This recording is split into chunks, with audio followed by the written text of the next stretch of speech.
Good morning guys, it's Tuesday today. Grabe, ang gaganda na ng mga tinanim ng asawa ko. So guys, ito na po yung pang 10 araw na umiinom ako ng apple cider vinegar guys.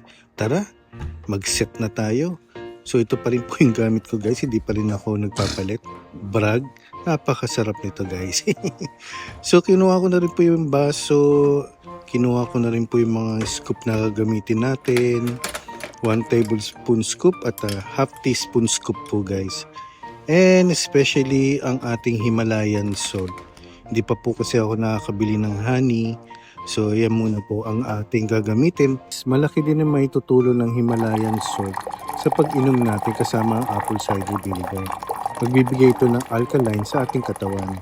So yan, nalagyan ko na ng mainit na tubig ang ating 200 ml na baso guys. At next, lagyan na po natin ng apple cider vinegar itong ating mainit na tubig.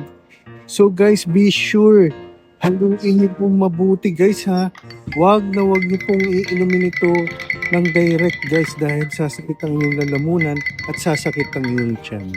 So yan guys, lalagyan na rin po natin ng Himalayan salt or pink salt guys. So yan po ang half teaspoon Himalayan salt.